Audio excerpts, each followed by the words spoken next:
Meus amados, agora vamos ouvir a palavra do Senhor brevemente. Se encerrássemos o culto agora, já teríamos ouvido mensagens maravilhosas, as músicas do Ministério de Música, as mulheres, as crianças e agora os homens. Mas ainda tem mais. Aguardem um pouquinho mais, é dia de festa, é noite de festa, é noite de celebração, porque o nosso Cristo vive. A nossa celebração é a maior prova de amor que Deus demonstrou por nós, em que Ele enviou o seu único Filho, para que nós pudéssemos ter vida. Eu quero ler um texto do capítulo 19 do Evangelho de João.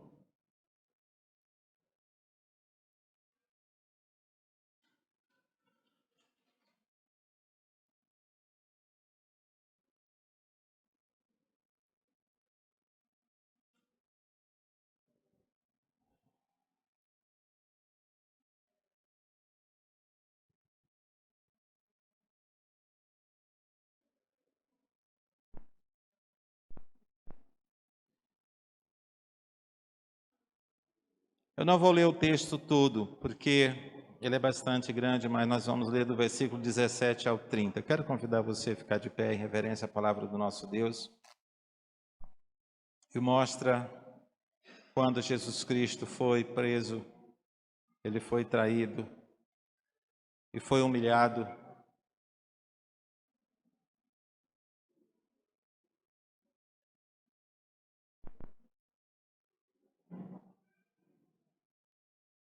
Eu gostaria que todos nós deixássemos as conversas paralelas e ouvirmos somente a palavra de Deus. Se alguém estiver conversando com você, peça licença para deixar para conversar só depois do culto, tá bom? Terminar e vocês conversem à vontade. Tá? Os nossos adolescentes, estou vendo que alguns já estão conversando. Conversa só, escute, não fale nada, tá bom? Só escute. Deixa só as crianças, que as crianças não vão entender muita coisa. Elas estão no outro mundo. Versículo 17. Carregando a própria cruz, Jesus foi...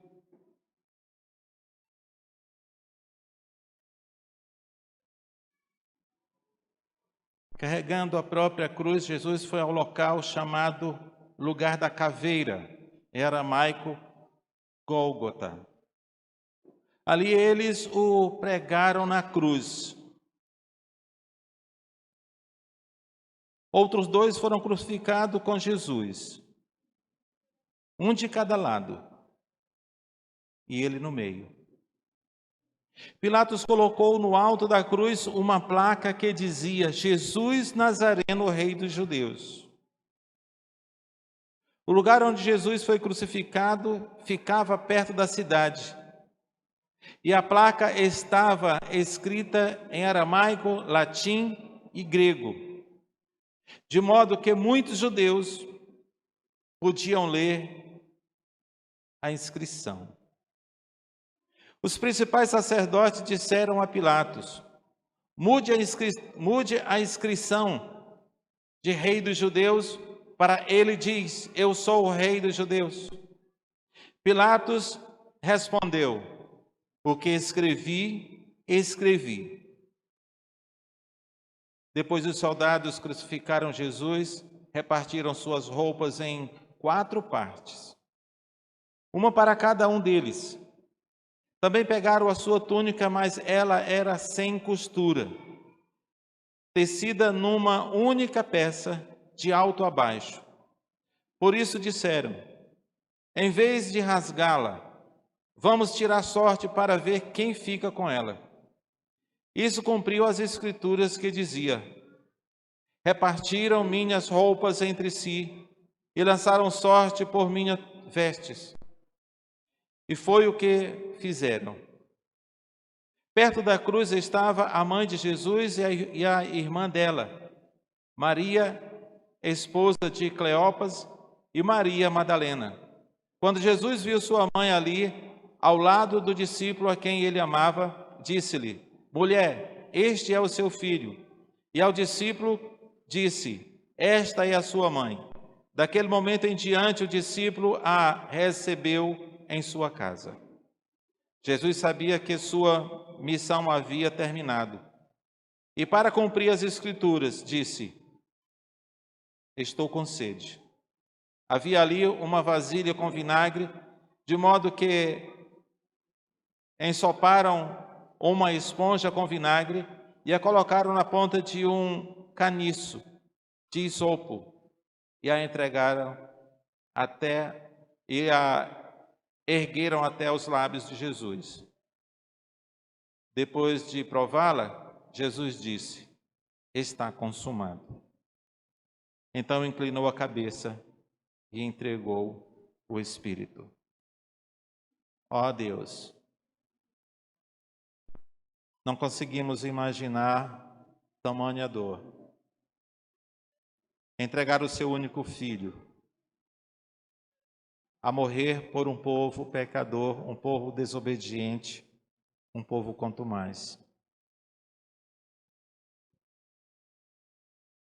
Mas foi uma grande demonstração de amor. Foi a única forma que o Senhor encontrou para nos salvar. E não temos palavras para expressar nossa gratidão. E que cada um de nós possamos expressar essa gratidão através do nosso comportamento, depositando a nossa fé única e exclusivamente naquele que morreu e ressuscitou por nós na cruz. Fala aos nossos corações, ó Deus. Hoje estamos celebrando a ressurreição de Cristo, celebrando a sua morte, mas também a sua ressurreição. Fala aos nossos corações através da tua palavra. Oramos em nome de Jesus. Amém. Queridos, o tema da nossa reflexão hoje é a maior prova de amor. A maior prova de amor que já se viu em toda a terra, em todos os tempos. No Evangelho de João, a revelação da glória na vida e na morte de Jesus Cristo aparece desde o primeiro capítulo do Evangelho de João. Jesus é o verbo que fez-se carne. Logo no primeiro versículo, no primeiro capítulo, versículo 14, fala sobre isto. Revelando a todos a glória do Filho único de Deus. Esta glória aparece com maior intensidade na sua morte, mas também na sua ressurreição. Esta é a hora de Jesus, quando ele se consagra à sua morte por obediência ao Pai e para a glória do seu nome. A morte de Jesus Cristo é o ponto mais alto de uma doação ao Deus eterno em favor da humanidade perdida. Em favor de mim e de você.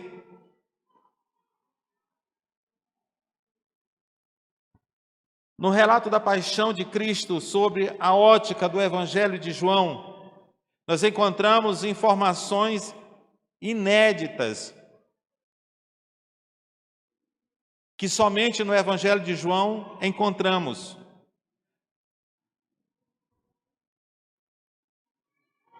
A prisão voluntária de Jesus Cristo para proteger os seus discípulos, o interrogamento diante de Anás, a conversa entre Jesus e Pilatos, a figura do discípulo amado aos pés da cruz, o brado de consumação, o ataque à lança na sua costela, ele derramou sangue e água. A unção do seu corpo para o sepultamento feito por Nicodemos e José de Arimateia.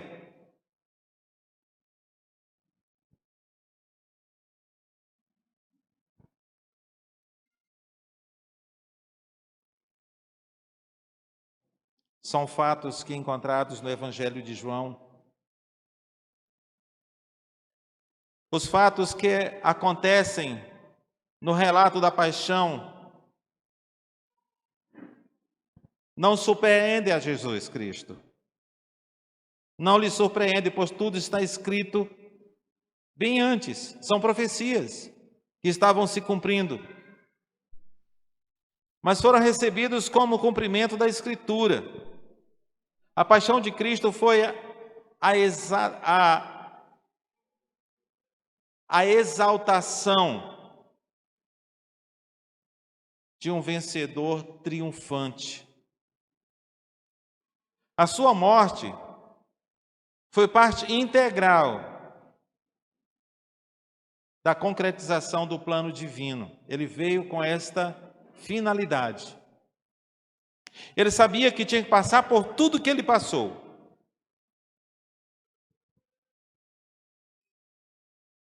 Jesus, ele não simplesmente morreu. E ele escolheu morrer de forma que introduzisse profundas influências espirituais na vida dos seus discípulos. A sua morte foi a consumação de tudo aquilo que ele havia vindo para fazer. Ele foi obediente até o final. E como está escrito na sua palavra também, ele amou os seus discípulos até o último instante. A morte do Senhor Jesus Cristo é um presente perfeito para a nossa salvação. Em 1 Coríntios capítulo 15, versículo 3 e 4. 1 Coríntios capítulo 15.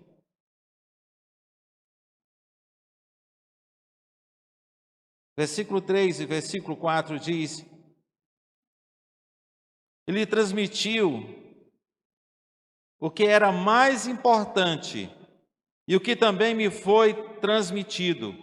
Cristo morreu por nossos pecados, como diz as Escrituras. Versículo 4. Ele foi sepultado e ressuscitou no terceiro dia, como diz as Escrituras. Tudo estava predito desde o início e cumpriu cabalmente como estava escrito nas Escrituras Sagradas.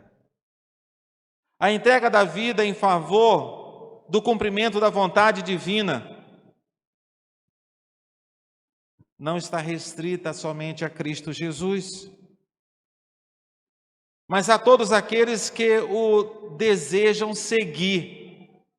O próprio Cristo diz em Lucas capítulo 9, versículo 23, aquele que quiser me seguir, ou seja, aqueles que quiserem tornarem-se meus discípulos, neguem a si mesmo, deixem de fazer a sua própria vontade, deixem de buscar os seus próprios interesses e tome cada dia a sua cruz. E aí vem, segue-me. Nós não podemos seguir a Cristo cheio das nossas vontades. Quando nós queremos seguir a Cristo dentro das nossas vontades, nós estamos seguindo o nosso próprio ego. Nós estamos seguindo a nossa própria vontade. E aí não teríamos ou não temos nenhum motivo para celebrarmos a Páscoa de Cristo. Ser um discípulo de Jesus Cristo, assumir o compromisso de viver como Ele viveu até o fim. Não é viver e imitar a Cristo somente nos momentos que nos interessam ou somente naquilo que nós queremos. Em tudo. Sabemos que não é tão simples, porque negar a nossa vontade não é tão confortável. Porém, se não fizermos não seremos e não somos discípulos de Jesus, pois ele negou a sua vontade e cumpriu cabalmente cada profecia que Deus deixou escrito nas Escrituras. Ele veio ao mundo e obedeceu até o fim. A lógica egoísta de preservação da vida é adversário dos discipulados cristãos, é adversário da nossa vida cristã. Quando nós procuramos salvar-nos, Cristo não se mete, deixa a gente se salvar. Porém, o resultado é o do mais trágico possível.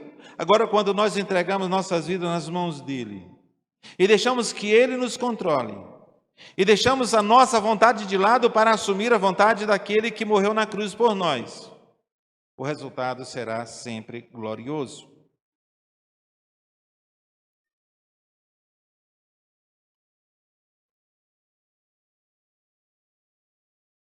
Às vezes, por causa da nossa vontade de sobrevivência ou salvar a nossa própria vida, é uma atitude egoísta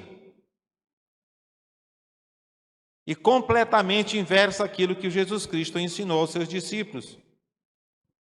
Por limitar o significado da existência apenas nas realidades transitórias do mundo, somente nos momentos em que nós estamos disponíveis, dispostos. O Senhor Jesus, ele convida os seus para seguirem o seu exemplo. Nós somos chamados de cristãos porque nós imitamos a Cristo. Deste mundo, o destino dos discípulos não será a honra terrena, mas a honra celestial. Aqueles que buscarem honra nesta terra receberão, mas perderão a honra guardada nos céus. Recebe a sua recompensa ainda aqui. E para encerrarmos, a Páscoa também é a celebração da ressurreição daquele que morreu na cruz por nós. Romanos capítulo 6, versículo 4 e 5.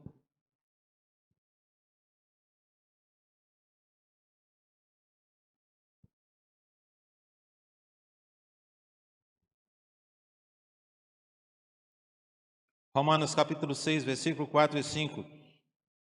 Pois pelo batismo morremos e fomos sepultados com Cristo. E assim como ele foi ressuscitado dos mortos pelo poder glorioso do Pai, agora nós também podemos viver uma nova vida, uma vez que nossa união com ele se assemelhou à sua morte, assim também nossa ressurreição será semelhante à dele. A vida que nós vivemos agora é uma nova vida, é um novo nascimento, é um recomeço.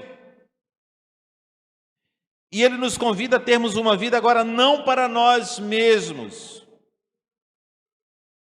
mas vivermos para aquele que morreu e ressuscitou por nós na cruz. A morte na cruz é o cumprimento da promessa da redenção. E a sua ressurreição é a vitória sobre a morte e o pecado.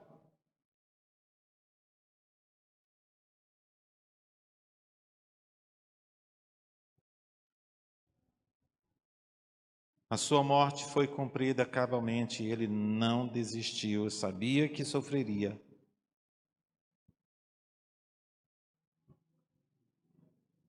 Ele desejou que aquilo passasse, porém ele disse que a vontade do Senhor se cumprisse. E a Páscoa, ela nos convida a uma transformação interior.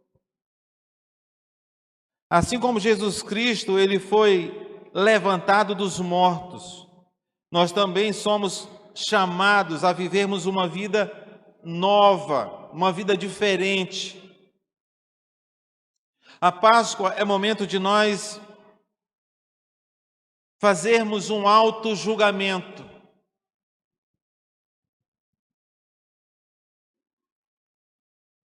Uma autoavaliação. E renovar os nossos propósitos.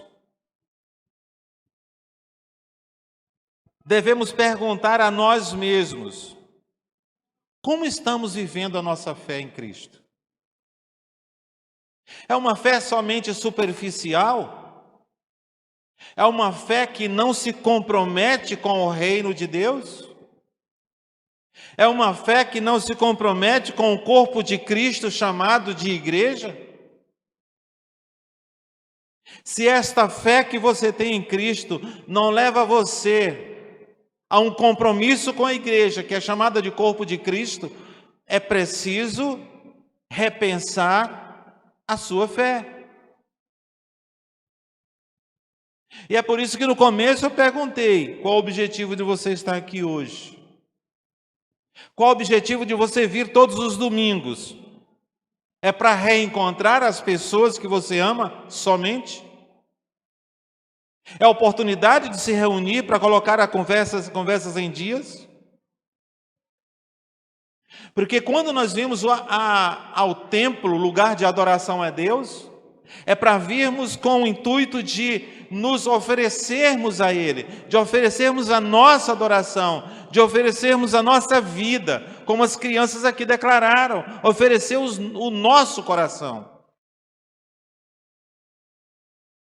Mas parece que nós estamos oferecendo para Jesus parte daquilo que temos, e não tudo. E desta forma o Senhor não aceita.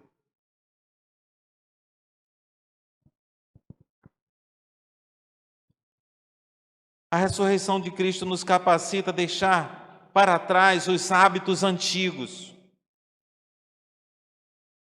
O egoísmo, a natureza terrena que nos governa e nos aprisiona.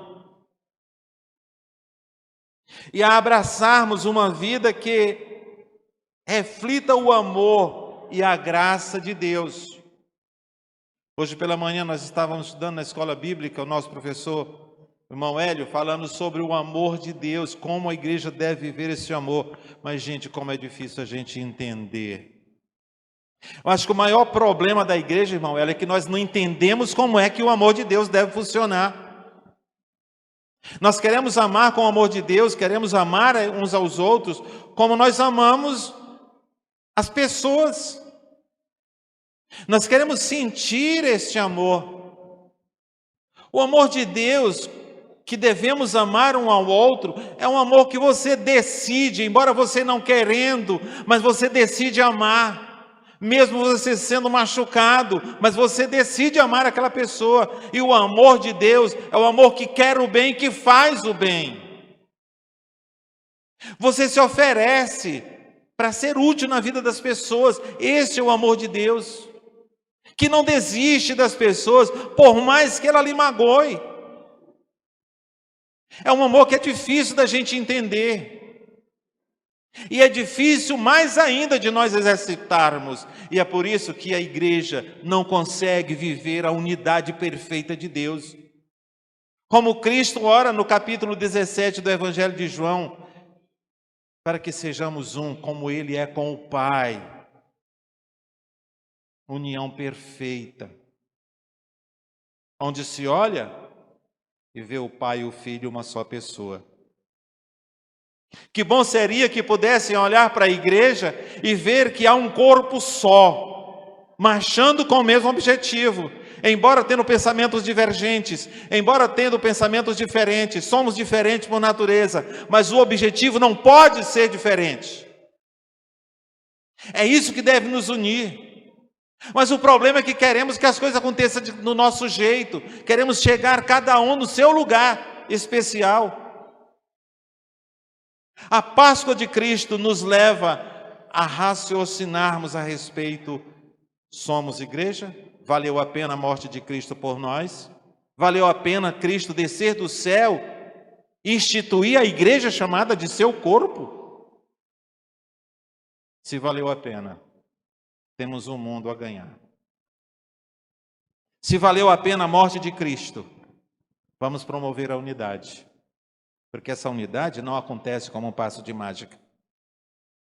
É o carregar a cruz dia a dia, cada dia, mortificando o egoísmo que a nossa natureza preserva. Onde nem sempre o bem que eu vou fazer vai me fazer bem à vista no momento, mas que depois o bem vai para todos, inclusive para quem se sacrifica.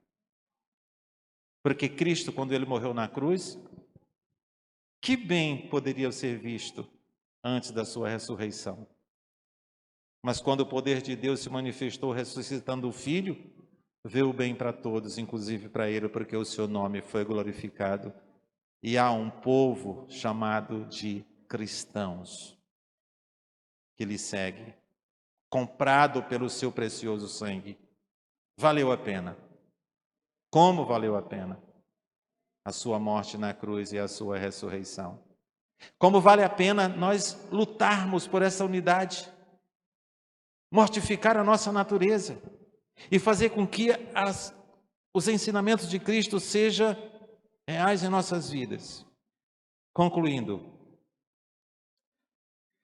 a Páscoa é um lembrete poderoso da libertação, da esperança e da nova vida que temos em Cristo Jesus. Pois os embaixadores vão me ajudar. Qual é o texto aonde nós podemos lembrar? 2 Coríntios capítulo 5, o versículo 20, mas eu quero alguns versículos antes. Eu sei que vocês não vão lembrar, porque é capítulo 5, versículo 20, que é o que dos embaixadores. Mas capítulo 5, versículo 17 de 2 Coríntios. 2 Coríntios 5, 17. Pois aquele que está em Cristo é uma nova criatura. As coisas velhas, a natureza antiga, a natureza de pecado, o egoísmo, ficou para trás. E eis que tudo se fez novo. Faça com que este novo se cumpra na sua vida, para que outras vidas sejam edificadas, para que muitas outras vidas sejam salvas pelo poder de Deus. Nós somos a esperança do mundo. E a igreja poderia fazer muito mais do que faz, se nós deixássemos o nosso egoísmo de lado e uníssemos-nos como um só povo para promovermos o reino de Deus. Como hoje na escola bíblica nós ouvimos, a igreja unida, ninguém segura. Mas para isso é necessário que nós sacrifiquemos a nossa natureza pecaminosa, para que a natureza de Cristo reine plenamente em cada um de nós. E que lembremos que a Páscoa é um momento de nós refletirmos a respeito da nossa fé. A nossa fé precisa ser comprometedora, onde nós nos comprometemos com o ID de Cristo Jesus, onde nós nos comprometemos com os seus ensinamentos e com os seus exemplos. Que Cristo nos abençoe. Graças te damos, ó Deus, por tudo que o Senhor proporcionou esta noite. E continua, Pai, falando aos nossos corações, pois nos PGMs também irão discutir sobre isto. Que o Senhor traga a luz aos olhos espirituais, aos corações que precisam compreender melhor a respeito do teu amor. Onde nós podemos imitar ao Senhor amando-nos mutuamente. Buscando a unidade da tua igreja, do corpo de Cristo. Onde possamos fazer diferença não só aqui, mas no mundo. Opera a tua vontade em nossas vidas. Rogamos em nome de Jesus. Amém.